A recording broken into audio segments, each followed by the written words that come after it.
व्यवस्था विवरण 29वां अध्याय। कुल वचन 29। मोआब देश में परमेश्वर की वाचा। इस्राएलियों से जो वाचा बांधने की आज्ञा यहोवा ने मूसा को मोआब के देश में दी, उसके यही वचन है। और जो वाचा उसने उनसे होरेब पहाड़ पर बांधी थी, यह उनसे अलग है। फिर मूसा ने सब इस्राएलियों को बुलाकर कहा, जो कुछ यहोवा ने मिस्र देश में तुम्हारे देखते फिरौन और उनके सब कर्मचारियों और उसके सारे देश से किया, वह तुमने देखा है। वे बड़ी बड़ी परीक्षाएं और चिन्ह और बड़े बड़े चमत्कार तेरी आंखों के सामने हुए, परंतु यहोवा ने आज तक तुमको न तो समझने की बुद्धि और न देखने की आंखें और न सुनने के कान दिए हैं। मैं तो तुमको जंगल में 40 वर्ष लिए फिरा, और न तुम्हारे तन पर वस्त्र पुराने हुए और न तेरी जूतियां तेरे पैरों में पुरानी हुई। रोटी जो तुम नहीं खाने पाए और दाखमधु और मदिरा जो तुम नहीं पीने पाए, वह इसलिए हुआ कि तुम जानो कि मैं यहोवा तुम्हारा परमेश्वर हूँ। और जब तुम इस स्थान पर आए, तब हेशबोन का राजा सिहोन और बाशान का राजा ओग, ये दोनों युद्ध के लिए हमारा सामना करने को निकल आए, और हमने उनको जीत कर उनका देश ले लिया, और रुबेनियों, गादियों और मनश्शे के आधे गोत्र के लोगों को निज भाग करके दे दिया। इसलिए इस वाचा की बातों का पालन करो, ताकि जो कुछ करो वह सफल हो। आज क्या वृद्ध लोग, क्या सरदार, तुम्हारे मुख्य मुख्य पुरुष, क्या गोत्र गोत्र के तुम सब इस्राएली पुरुष, क्या तुम्हारे बाल बच्चे और स्त्रियां,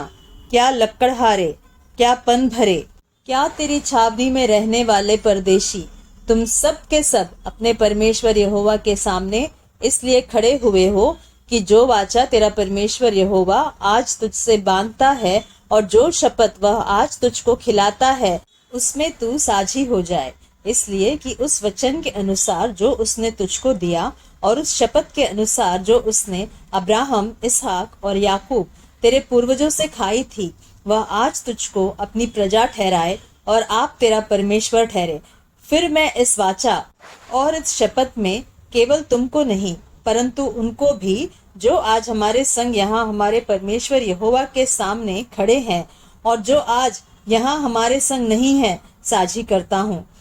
तुम जानते हो कि जब हम मिस्र देश में रहते थे और जब मार्ग में की जातियों के बीचों बीच होकर आ रहे थे, तब तुमने उनकी कैसी कैसी घिनौनी वस्तुएं और काठ, पत्थर, चांदी, सोने की कैसी मूर्तें देखी। इसलिए ऐसा न हो कि तुम लोगों में ऐसा कोई पुरुष या स्त्री या कुल या गोत्र के लोग हो जिनका मन आज हमारे परमेश्वर यहोवा से फिर जाए और वे जाकर उन जातियों के देवताओं की उपासना करे। फिर ऐसा न हो कि तुम्हारे मध्य ऐसी कोई जड़ हो जिससे विष या कड़वा बीज उगा हो, और ऐसा मनुष्य इस शाप के वचन सुनकर अपने को आशीर्वाद के योग्य माने और यह सोचे कि चाहे मैं अपने मन के हठ पर चलूं और तृप्त होकर प्यास को मिटा डालूं, तो भी मेरा कुशल होगा। यहोवा उसका पाप क्षमा नहीं करेगा, वरन यहोवा के कोप और जलन का धुआं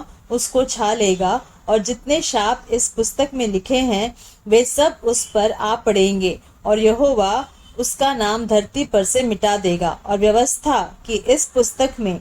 जिस वाचा की चर्चा है, उसके सब शापों के अनुसार यहोवा उसको इस्राएल के सब गोत्रों में से हानि के लिए अलग करेगा। और आने वाली पीढ़ियों में तुम्हारे वंश के लोग जो तुम्हारे बाद उत्पन्न होंगे और परदेशी मनुष्य भी जो दूर देश से आएंगे, वे उस देश की विपत्तियां और उसमें यहोवा के फैले हुए रोग देखकर और यह भी देखकर कि इसकी सब भूमि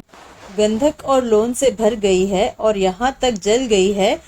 कि इसमें न कुछ बोया जाता और न कुछ जम सकता और न घास उगती है, वरन सदोम और अमोरा, अदमा और सबोइम के समान हो गया है, जिन्हें यहोवा ने अपने कोप और जल जलाहट में उलट दिया था। और सब जातियों के लोग पूछेंगे, यहोवा ने इस देश से ऐसा क्यों किया और इस बड़े कोप के भड़कने का क्या कारण है? तब लोग यह उत्तर देंगे, उनके पूर्वजों के परमेश्वर यहोवा ने जो वाचा उनके साथ मिस्र देश से निकलने के समय बांधी थी, उसको उन्होंने तोड़ा है और पराये देवताओं की उपासना की है, जिन्हें वे पहले नहीं जानते थे और यहोवा ने उनको नहीं दिया था। इसलिए यहोवा का कोप इस देश पर भड़क उठा है कि पुस्तक में लिखे हुए सब शाप इस पर आ पड़े, और यहोवा ने कोप और जलजलाहट और बड़ा ही क्रोध करके उन्हें उनके देश में से उखाड़कर दूसरे देश में फेंक दिया,